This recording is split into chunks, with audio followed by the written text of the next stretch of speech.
Isang matinik na CIA agent, isang perpektong recruit, isang simpleng misyon ang ibinigay sa kanya. Hanapin ang traitor sa loob ng ahensya. Pero habang tumatagal ang misyon, unti-unti niyang nadidiskubre ang mas nakakakilabot na katotohanan. Ang babaeng pinakamamahal niya ay maaaring isang spy, isang taong may kapangyarihang sirain ang buong mundo. Ngunit mas nakakatakot pa ang huli niyang matututunan.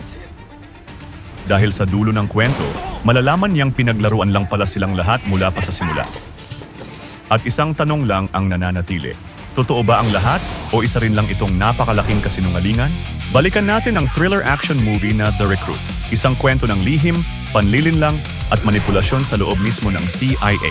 Si James Clayton ay isang napakagaling na hacker. Nakagawa siya ng napakadelikadong program na tinawag na Spartacus. Kayang kontrolin ng program na ito ang kamera at mikropono ng kahit anong computer, kahit nasaan ka, basta may internet. Ang hindi alam ni James, may isang taong matagal nang nagmamasid sa kanya. Kahit sobrang husay niya, hindi pera o kasikatan ang hinahabol ni James. Isa lang ang mahalaga sa kanya, ang malaman ang totoo tungkol sa kanyang ama. Ang ama niyang si Edward Clayton ay bigla na lang nawala ng walang paliwanag. Nagtatrabaho si James sa isang bar. Isang gabi may kumausap sa kanya, isang lalaki na may kumpiyansang galaw. Si Walter Burke, isa siyang recruiter mula sa CIA. Ayon kay Burke, naghahanap ang CIA ng mga taong may espesyal na talento. Pero hindi agad pumayag si James. Ayaw niya ng buhay espiya. Pabiro niyang tanong, kailangan ko bang pumatay ng tao? Ngumiti si Burke. Gusto mo ba? Napailing si James. Hindi talaga siya interesado. Habang papaalis na si Burke, may huli pa siyang sinabi. Sa tingin ko, babagay ka rin sa oil business. Katulad ng tatay mo. Biglang natigilan si James. Doon nagsimulang magbago ang isip niya. Pakiramdam niya, baka ito na ang susi para malaman niya ang totoo tungkol sa pagkawala ng kanyang ama. Pumasok si James sa CIA at agad niyang sinimulan ang mahirap na training. Sa lahat ng recruits, iisa lang ang hindi mabasa ni James, si Layla Moore. Tahimik, matalino, at parang laging may tinatago. Minsan, nahuhuli niya itong nakatingin sa kanya. Pero pag tumitingin siya pabalik, bigla itong iiwas. At mas lalong naging kakaiba dahil parang alam ni Layla ang mga bagay na hindi niya dapat alam. Dinala sila sa isang lihim na pasilidad ng CIA, ang lugar na tinatawag na The Farm. Sa The Farm, mas bumigat ang lahat, mas mahigpit ang training, mas delikado ang mga test, at mas nakakatakot ang mga pagkakamali. Dito sinusubok kung sino talaga ang karapat-dapat. Dito rin nagsimula ang tensyon. Isang recruit ang palaging kakompetensya ni James, si Zach. Pareho silang gustong maging pinakamahusay sa klase. Kaya halos bawat exam parang digmaan sa pagitan nilang dalawa. Walang gustong magpatalo. Habang tumatagal ang training,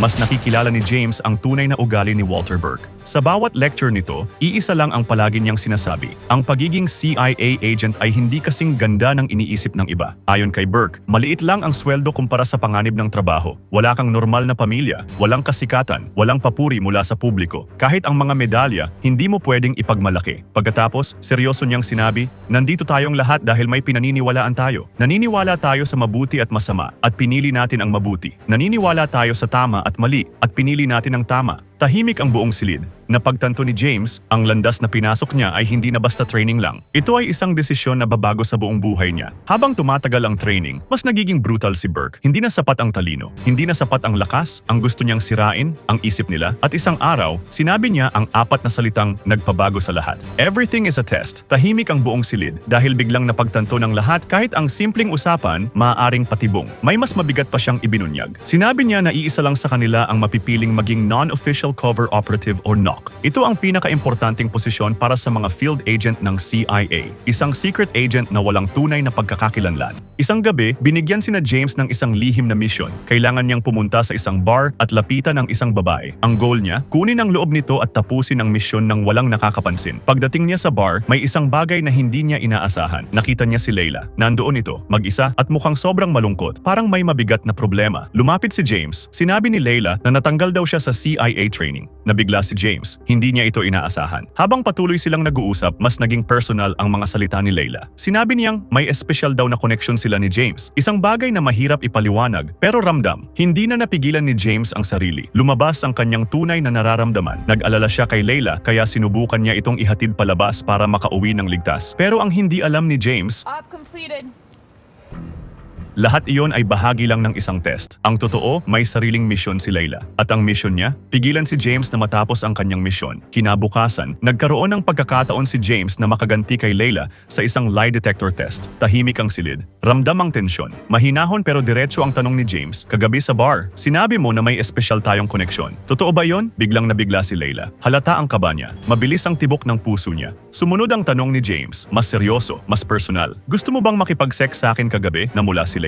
Sandaling tumahimik. Pagkatapos, mahina niyang sagot, hindi. Pero ipinakita ng lie detector ang katotohanan. Nagsisinungaling siya. Ngunit imbes na maglayo ang loob nilang dalawa, mas lalo silang nagkalapit at hindi iyon nakaligtas sa mata ng isang tao. Napansin ito ni Walter Burke at alam niyang kapag may emosyon na ang kasama sa laro, may taong masasaktan. Isang gabi, magkasama sina James at Layla. Tahimik ang paligid nang bigla nilang mapansin. May sumusunod sa kanila. Mabilis silang pumasok sa isang sulok para magtago. Pero bigla, sinugod si James. Isang grupo ng mga Russians ang biglang dumukot sa kanya. Sinubukan niyang lumaban pero wala siyang nagawa. Dinala si James sa isang madilim na lugar. Tinakpan ang kanyang ulo. Ikinadena ang kanyang mga kamay. At doon nagsimula ang bangungot. Iisa lang ang paulit-ulit na tanong nila. Alam naming nagtatrabaho ka para sa CIA.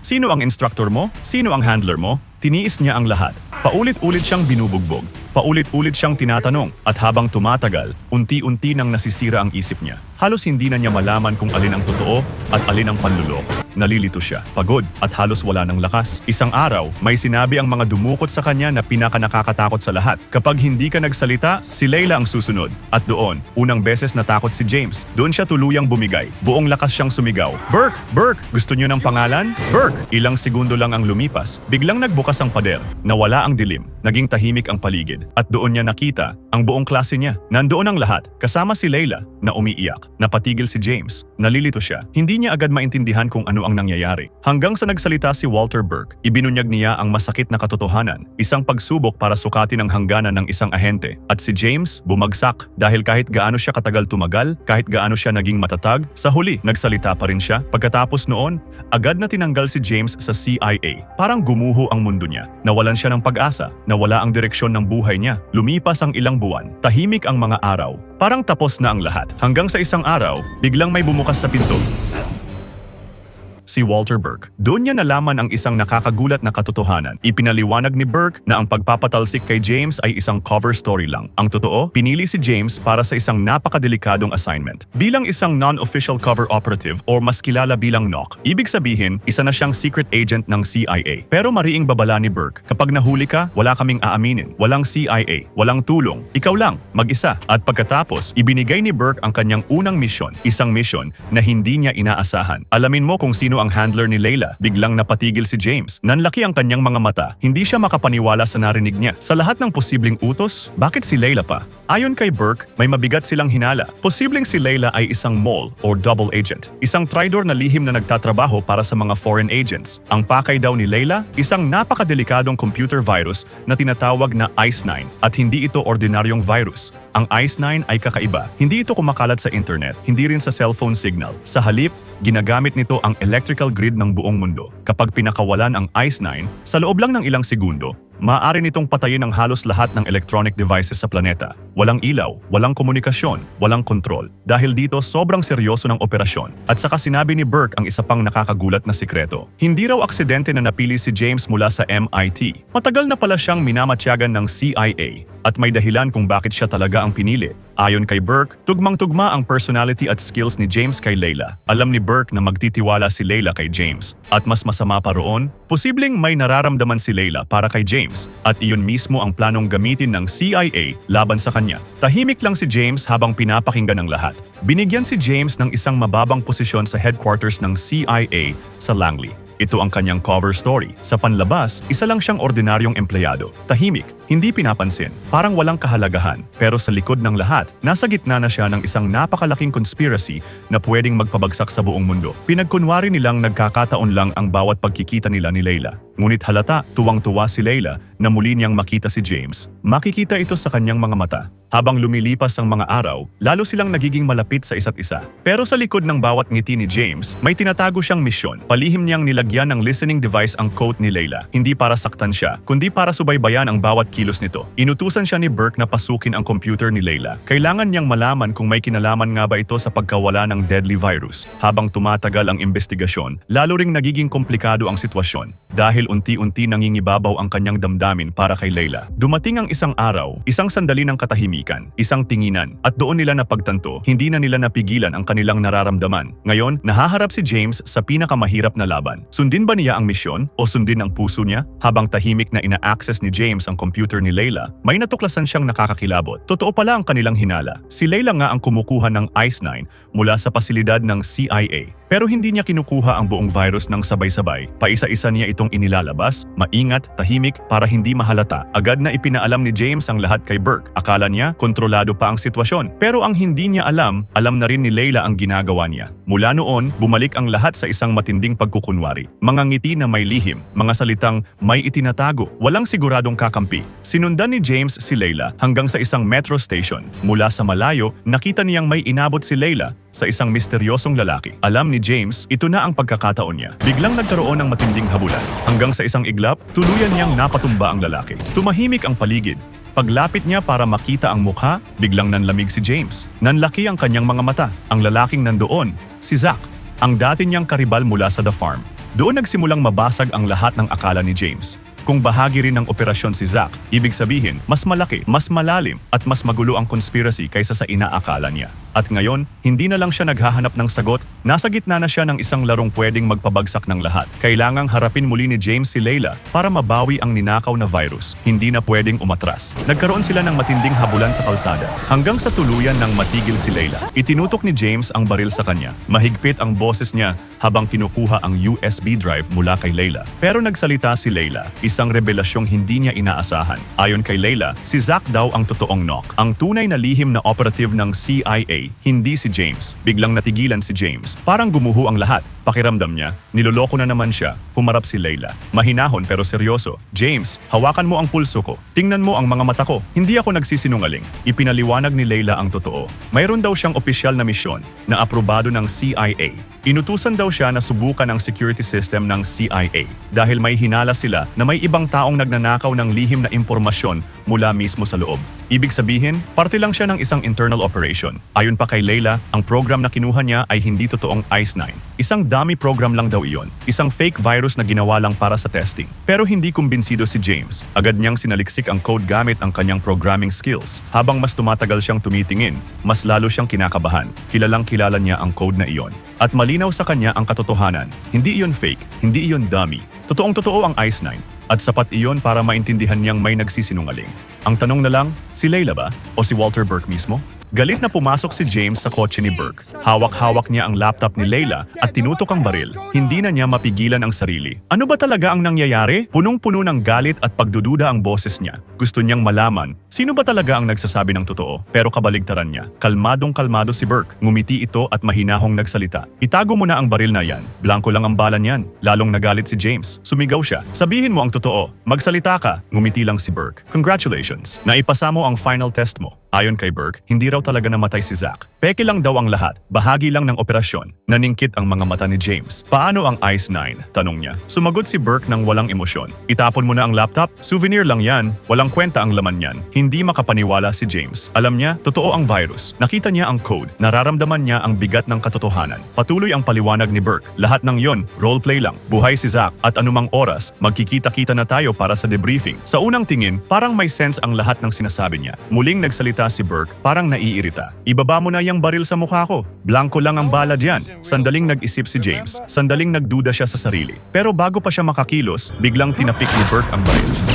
Tunay na bala, hindi blanko. Agad na tumakas si James. Dala ang laptop. Hanggang makarating siya sa isang abandonadong gusali. Mabilis niyang binuksan ang laptop. Plano niyang gamitin ang Spartacus program. Ito na lang ang pag-asa niya. Pero bigla siyang napamura. Walang network. Hindi ito makakonect. Sa katahimikan, may biglang narinig si James. Mga yabag, palapit, palapit. Doon niya naintindihan ang nakakatakot na katotohanan. Hindi na siya trainee. Hindi na ito test, isa na talaga siyang target. Tuluyan nang nagharap sina James at Walter Burke. Sa dilim ng gusali, lumabas ang totoong anyo ni Burke. Hawak nito ang baril. Mayabang ang boses. boses, walang bahid ng pagsisisi. At doon, inamin niya ang lahat. Sumigaw si James. Bakit ako? Kalmadong sumagot si Burke. Dahil kailangan ko ng partner. Para sa plano ko, lumapit pa ito. Kailangan mo ng ama. Tumigil sandali si Burke, saka nagtanong, ano ba ang pangunahing trabaho ng isang CIA officer? At siya rin ang sumagot. Humanap ng asset, gamitin siya. At sa huli, baliktarin siya. Tahimik si James. Habang nagpapatuloy si Burke, nahanap kita, ginamit kita. Kasunod nito, sinabi pa ni Burke na hindi totoong CIA ang kanyang ama. Gawa-gawa lang niya ang lahat.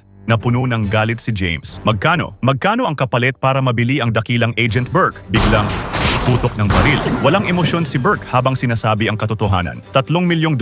Cash. Doon bumagsak ang lahat. Lahat ng paniniwala. Sa huli, pera lang pala ang mahalaga. At ang taong inakala ni James na guro, tagapagturo, parang ama, siya pala ang pinakamatinding traidor. Mukhang sumuko na si James. Itinuro niya ang laptop. Ang laptop na naglalaman ng kumpletong ICE-9 virus. Lumapit si Burke. May ngiti sa kanyang mukha. Akala niya, tuluyan na niyang naloko ang dati niyang estudyante. Pero ang hindi alam ni Burke, may sariling plano si James. Sa pagbukas ng laptop, hindi ICE-9 ang lumabas. Sa halip, ang software ni James. Spartacus. Sa screen, makikita ang isang live transmission. Naka-broadcast na diretso sa headquarters ng CIA ang mga sinasabi mo. Sabi ni James. Nagulat si Burke. At sa galit, agad niyang binaril ang laptop para sirain ang ebidensya.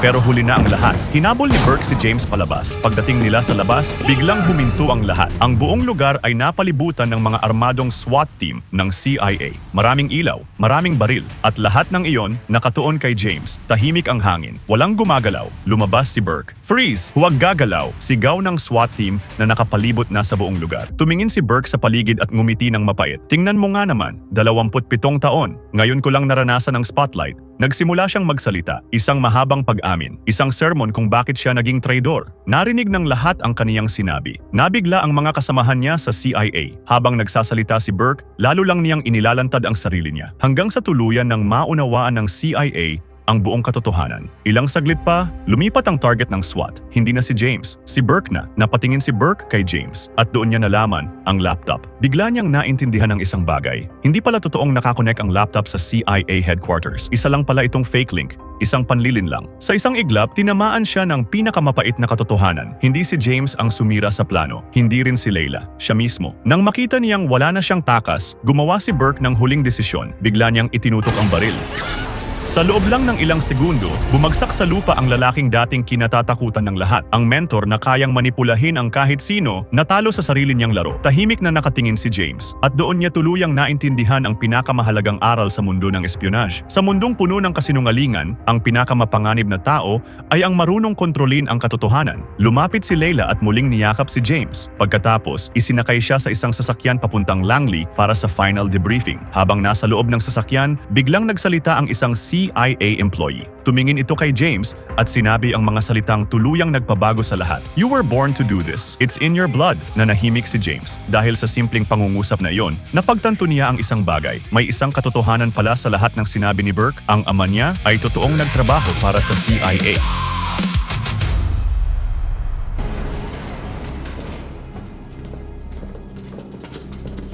Lahat sila may tinatago, lahat sila may nilalaro. Hindi mo alam kung sino ang totoo, kahit ang puso mo kayang lokohin ito.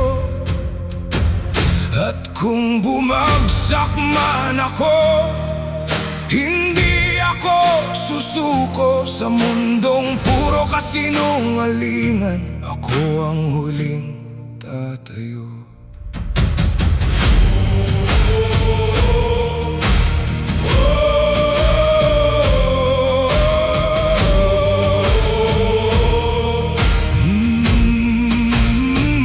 Lumaki akong puro tanong ang kasama. Bakit iniwan ng ama ang sariling dugo niya?